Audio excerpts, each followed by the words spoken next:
Para muchos se convirtió en la forma de comenzar la mañana con un poco de alegría entre tanta desesperanza. Relatos que cada día, en la etapa más dura del confinamiento, fue publicando Quique Jiménez Silva en el blog Hombre de Palo y que ahora se transforman en libro. Ese que todos deberíamos tener porque diario alegre de un encierro triste es la demostración de cómo no perdimos la esperanza a pesar de todo. Mi padre decía, nosotros somos los niños de la guerra. Y mis nietos van a decir, nosotros somos los niños de la pandemia. Sí. Es así, o sea, con esa visión de futuro, entonces hay detalles, hay cosas que se citan ahí y que, bueno, como digo, es un libro de autoayuda porque va a servir de base para recordar detalles. El fin del estado de alarma y el levantamiento del cierre perimetral en Castilla-La Mancha ya se está notando en el sector de la hostelería y el turismo. Poco a poco las reservas empiezan a aumentar, aunque los ciudadanos aún tienen muchas dudas sobre lo que está permitido y lo que no. La ausencia de turistas ha golpeado sobre todo a los negocios del casco histórico de Toledo, que ahora empiezan a notar una leve mejoría. Y este fin de semana se han notado los madrileños. Lo que pasa que, claro, todavía queda mucho para llegar a la normalidad. Aparte del teletrabajo se nota también. Y después que el turismo internacional pueda volver. Toledo está abierto. Este es el mensaje que hay que lanzar al mundo tal y como entienden los sectores afectados por el parón de la pandemia para despertar la actividad cultural, turística y hostelera en la ciudad. Un mensaje para el que piden la implicación de las administraciones públicas, siendo más flexibles en algunas medidas, como por ejemplo en el aparcamiento en el casco histórico. Si hay mucha gente de Toledo que sube a cenar porque le resulta fácil aparcar en el casco, el sector privado sabe lo que tiene que hacer. Pero insisto en que hay que crear esa oferta, hay que crear una oferta de que alguien pueda aparcar delante de San Juan de los Reyes, que pueda aparcar en la plaza del Ayuntamiento o que pueda aparcar en la plaza del Conde sin que le multen. Aquí y no en Madrid deberíamos vivir los que nos dedicamos a la pintura. Lo escribió Sorolla después de pasar unos días pintando Toledo. A esa visita en 1906 le siguieron muchas más, para seguir llenando de luz y color sus lienzos inspirados en paisajes muy diferentes a las playas bañadas por el Mediterráneo que tanto le caracterizaron. Una historia que comenzó hace 500 años en Toledo y termina a 300 kilómetros de distancia en Villalar de los Comuneros. Un sermón de un monje franciscano en San Juan de los Reyes en contra del emperador Carlos V, que llega hasta los oídos de Juan de Padilla y que supone el germen de lo que fue la Revolución Comunera. Castellano es la última novela de Lorenzo Silva, un viaje en el tiempo para conocer los capítulos más importantes de este hecho histórico que sentó las bases del constitucionalismo en España. Hoy Zoom empieza así, hablamos de libros. Primavera de 1520. El franciscano aguanta desde el púlpito la mirada a la multitud que está pendiente de sus palabras. Es consciente, como pocos, del cariz del instante, porque es hombre leído e instruido y ha aprendido a infundir en otros las ideas en las que cree. Sabe además perfectamente dónde está, en Toledo, la capital de los reyes visigodos, el corazón del viejo reino del que Castilla se siente sucesora. Pasamos las hojas de un libro que nos traslada a la primavera de 1521 y que comienza aquí, precisamente, en el interior del monasterio de San Juan de los Reyes, templo que contenía el recuerdo de los grandes reyes de Castilla y donde un monje franciscano predicaba contra el monarca Carlos V, nunca considerado por su pueblo como legítimo heredero del reino. Aquí, Juan de Padilla, un noble jurista toledano, comienza a sembrar el germen de lo que fue la que se ha considerado como la primera revolución moderna, la de los comuneros. En la Revolución Castellana se revuelve todo el reino y todas las ciudades se juntan en una asamblea donde además son solidarias todas las ciudades entre sí, ¿no? Eso también lo señala Maraval, eso no pasa en ninguno de los movimientos coetáneos en Europa, que todas las ciudades se agrupen en una asamblea con pretensión de representar a todo el reino y de además establecer leyes que regulen el conjunto del reino. Lorenzo Silva nos presenta su última novela, Castellano, un viaje en el tiempo a través de 300 páginas a las que ha tardado casi 10 años en dar forma. Una historia colectiva e individual que aborda a esta gran desconocida y apenas recordada, la Revolución Comunera, que fue la gran perdedora, aunque no murió con Juan de Padilla, ni con Juan Bravo, ni con Francisco Maldonado, ni siquiera con María Pacheco, quien se alzó como valedora de un pueblo que 5 siglos después le da la espalda al recuerdo comunero. Me daba cuenta, cuanto más leía, que muchas de las piezas para mí interesantes de la historia eran desconocidas, muchas. No solo para mí, ¿no?, que algunas lo eran, ¿no?, sino pensaba en general que había mucho de esta historia que no era conocido. Acompañamos a Lorenzo Silva en una ruta por la ciudad que vio nacer esta revolución, aquellos lugares que marcaron la vida de Juan de Padilla, como esta plaza que acoge una estatua al primer comunero, una estatua que sostiene en sus manos unos grilletes abiertos como símbolo de un pueblo oprimido al que quiere liberar, en la otra un legajo con el capítulo de Tordesillas, símbolo de la lucha que invoca la libertad a través de la ley y los derechos de los ciudadanos. Un hecho histórico que se fraguó 250 años antes de la Revolución Francesa y que sentó las bases de la Constitución de Cádiz. Un sueño de orgullo y libertad que marcó la identidad española. La piedra sobre la que se edifica la Constitución de Cádiz, de 1812, precisamente en trasladar la soberanía y la preeminencia en caso de conflicto al reino por encima del rey, ¿no? Es lo que está en toda la tradición del constitucionalismo liberal español del siglo XIX. Desde la Puerta del Cambrón o la Plaza de Zocodover, la revolución comunera recorrió España, unió un reino fragmentado por el despotismo de un rey que no hizo honor a su legado.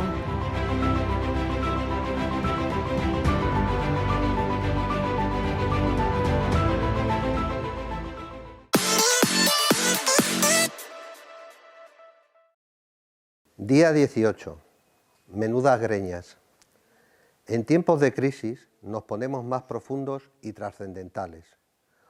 Olvidamos con frecuencia que la importancia de lo cotidiano, menos lavarnos las manos como si fuéramos cirujanos, es importante.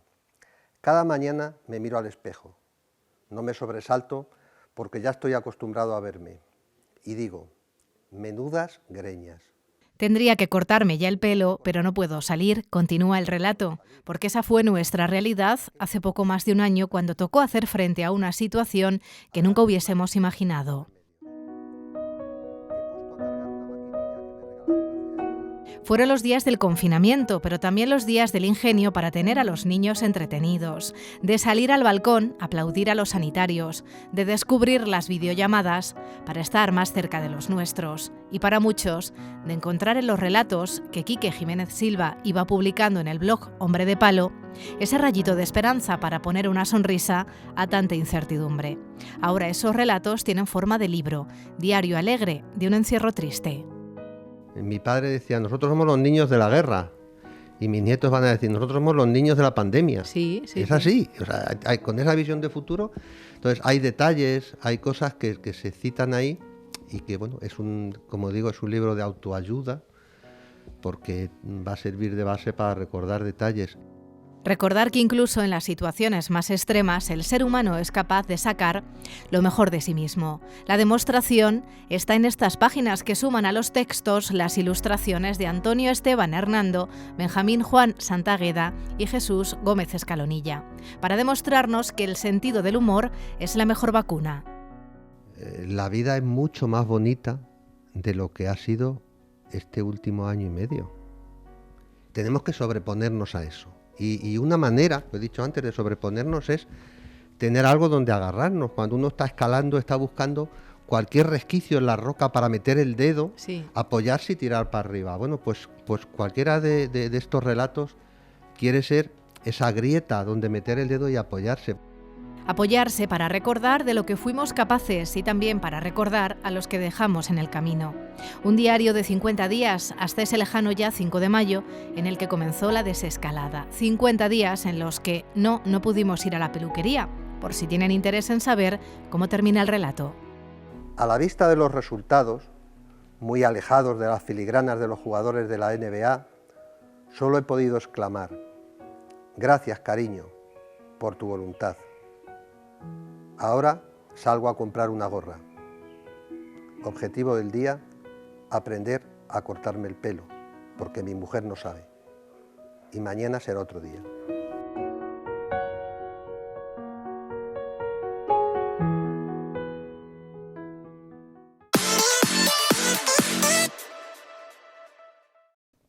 El domingo España amanecía sin estado de alarma. La mayoría de las restricciones sanitarias caían con este decreto y entre ellos el cierre perimetral de Castilla-La Mancha, que estaba vigente desde el pasado mes de noviembre.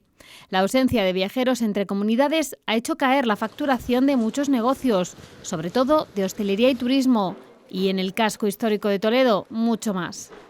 Lo hemos pasado bastante mal, porque quieras que no, pues con la afluencia que teníamos antes, tenemos un grupo de personas trabajando que ahora mismo, pues la verdad, pues no hace falta o no hacemos falta porque, claro, es la mitad de afluencia. Aunque la relajación de las medidas les ha dado al menos un respiro. Y este fin de semana se han notado los madrileños. Lo que pasa que, claro, todavía queda mucho para llegar a la normalidad. Aparte el teletrabajo se nota también. Y después que el turismo internacional pueda volver. Pues se ve un poquito más, pero bueno, todavía es pronto, yo creo. Habrá que esperar al próximo fin de semana para notar la llegada de viajeros a la capital. Creemos que podemos tener una idea más cabal el próximo fin de semana, que además es fiesta en Madrid, es el día de San Isidro, y bueno, por lo que hemos hablado con el sector, también se ha notado una reactivación y sobre todo un aumento de las reservas para los próximos días, tanto en hostelería, en restauración, como en hoteles, en alojamiento. Y es que muchos ya están notando el aumento en las reservas. Sí, poco a poco, pero lo que se nota sobre todo es en las reservas, que suelen ser más grandes de lo habitual. Aunque no todos lo viven con tanta esperanza y son más cautos. Bueno, en principio se nota muy poco. Todavía no ha dado tiempo a que podamos hacer una valoración, de decir que realmente se nota muy poco. Lo que se han notado es la falta de información por parte de los ciudadanos, que en muchos casos desconocen qué está permitido y qué no. Ha aumentado las reservas a nivel del hostal, han aumentado las reservas, inclusive gente de otras provincias no tan cercanas a Madrid, pero siempre con la cosa de que no saben si pueden, no pueden, sigue teniendo dudas. Y es que durante todos estos meses, entre ola y ola, la situación ha sido muy desconcertante para los propietarios de estos negocios, que ven con escepticismo el futuro. Nos cuesta verla todavía, ¿vale? Yo creo que nos queda todavía un poquito hasta ver la luz, ¿vale? Pero bueno, estamos aquí con ilusión y con ganas y con todas las medidas de seguridad, no podemos hacer otra cosa. Un sector muy afectado por la crisis económica derivada de la pandemia, que costará mucho sacar adelante. Eso sí, todos coinciden en las ganas que tiene la gente de volver a salir y disfrutar como antes. Ahora solo falta que sea con responsabilidad, porque el virus no se ha ido todavía y puede volver a golpearnos con fuerza.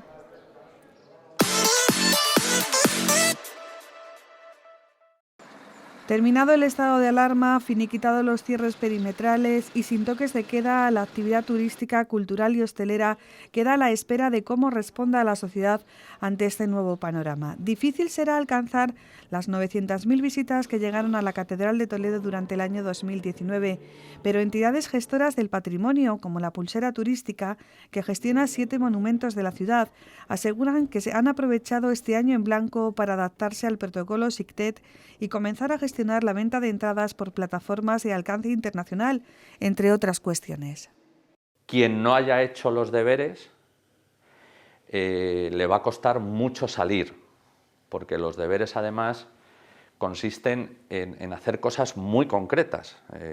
Las administraciones públicas tienen el poder, pues, por ejemplo, de dar más licencias, de facilitar el trabajo al sector privado, dentro de donde estamos nosotros, las instituciones de Iglesia.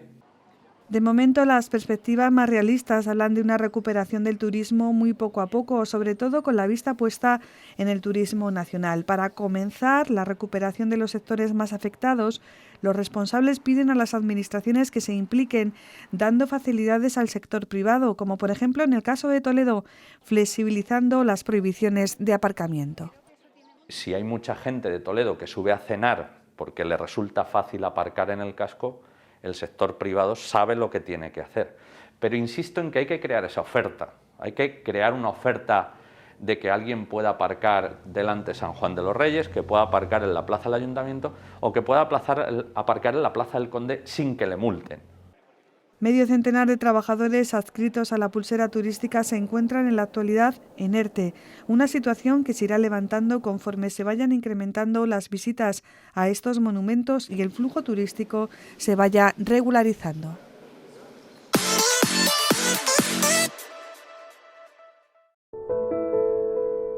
No había hecho más que empezar el nuevo siglo y el Estado se propuso recoger todas las riquezas monumentales y artísticas existentes en nuestro país, detalladas provincia por provincia. Tal magno proyecto recibió por nombre Catálogo Monumental de España y para Toledo se eligió para su realización a Jerónimo López de Ayala, conde de Cedillo. Corría el año 1904. Hacia 1919, el aristócrata ya había entregado el manuscrito correspondiente a los pueblos de la provincia, pero nunca llegó a entregar el de la capital.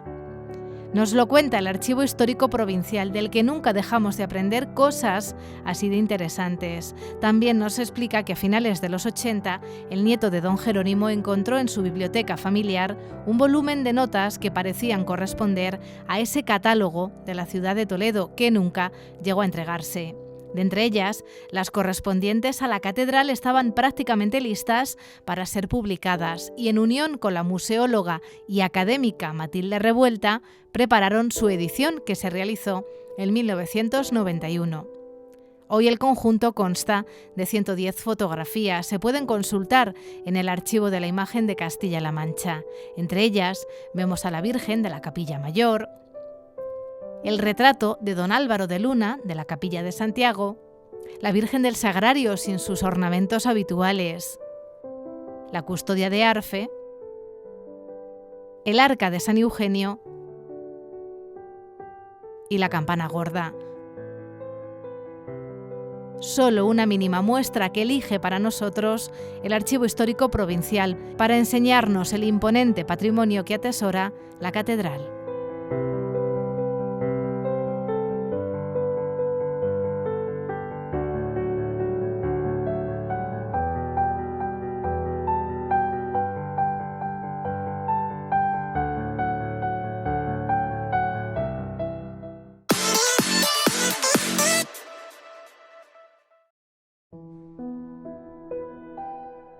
Esta era la vista de Toledo para los que llegaban a la ciudad procedentes de Madrid, comienzos de los años 30. Un Toledo entre el que el río Tajo discurría con fuerza rodeándolo, dejándonos imágenes como estas, desde su orilla y animando a sus habitantes a cruzarlo en barca. Un Toledo para ser retratado desde el valle, pero también para cruzar el puente de Alcántara y llevarse un recuerdo en forma de imagen de su ermita o de su castillo de San Servando. El Patronato Nacional de Turismo se creó en 1928 para estimular el turismo interior y atraer el turismo extranjero. Una época en la que se abrieron más paradores de turismo y hosterías o se crearon los albergues de carretera, más modestos que los paradores para aquellos que hacían un alto en el viaje. El patronato se mantuvo como tal hasta la llegada de la Guerra Civil y a él debemos imágenes como estas. 200 láminas procedentes de una publicación de 1931, dada la importante labor editorial que este organismo desarrolló a través de guías y folletos de todas las provincias españolas. Por cierto, la actividad del patronato se extendió a la creación de museos como la Casa del Greco, que también vemos en estas láminas. Las pone a nuestra disposición el Fondo Fotográfico del Centro de Estudios de Castilla-La Mancha, que nunca deja de sorprendernos. Y así nos encontramos con una plaza de Zocodover en un día de mercadillo, el Museo de San Vicente, completamente olvidado hoy en día a pesar de haber sido uno de los principales destinos turísticos de la ciudad, el convento de Santo Domingo el Real, desde fuera y desde dentro, y otros conocidos lugares que a primera vista cuesta reconocer, la iglesia de San Sebastián, la plaza de Santa Isabel, la de Padilla y el convento de San Clemente, al que también podemos acceder como lo hacemos algunos de los tesoros que los edificios albergan en su interior, los patios. Veremos también la procesión del Corpus o a un damasquinador en plena labor. En definitiva, un viaje al pasado a través del Centro de Estudios de Castilla-La Mancha, rico en fondo como rica es nuestra región en patrimonio, en costumbres, en sus gentes.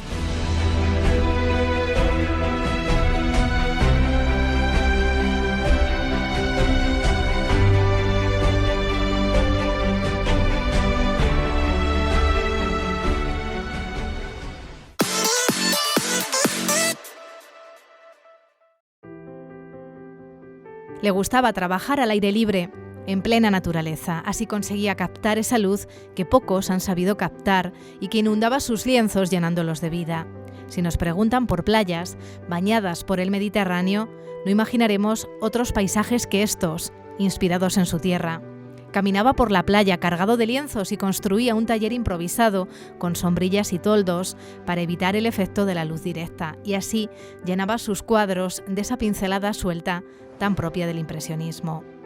Después de Goya no habría otro pintor con tanto talento, hasta bien entrado el siglo XX. Hace unos años el Museo de Santa Cruz nos demostró que Sorolla también supo alejarse del mar. Con la exposición Sorolla Tierra Adentro nos enseñó esa faceta más profunda y más íntima, esos paisajes de interior que también le enamoraron. Y así lo hizo hace también unos días el Museo Sorolla, recordándonos estos lienzos. A Toledo llegó el 21 de octubre de 1906, en principio solo, después llegó su mujer. Se alojaron en el Gran Hotel Castilla, como tantos personajes ilustres que viajaron por aquel entonces a Toledo. Y desde la ventana de su habitación también sacó sus pinceles para dejar inmortalizadas estas vistas. Y desde Toledo escribiría en una de sus cartas: «Aquí y no en Madrid deberíamos vivir los que nos dedicamos a la pintura, pues nada hay en Italia y Bélgica que lo iguale. Hoy mismo he visto el hospital o iglesia de Santa Cruz y he quedado con la boca abierta. ¡Cuánta hermosura!». El entorno del puente de Alcántara, el de San Martín, se convertirán entonces en lugares frecuentados por Sorolla y su mujer, porque el pintor preferirá apartarse de la monumentalidad de Toledo para volcar su talento en estos paisajes, los mismos que recorremos hoy en día, tantas veces llevados por la prisa, sin pararnos a pensar en que fueron otros ojos los que los contemplaron, y en ocasiones tan ilustres como los de Joaquín Sorolla.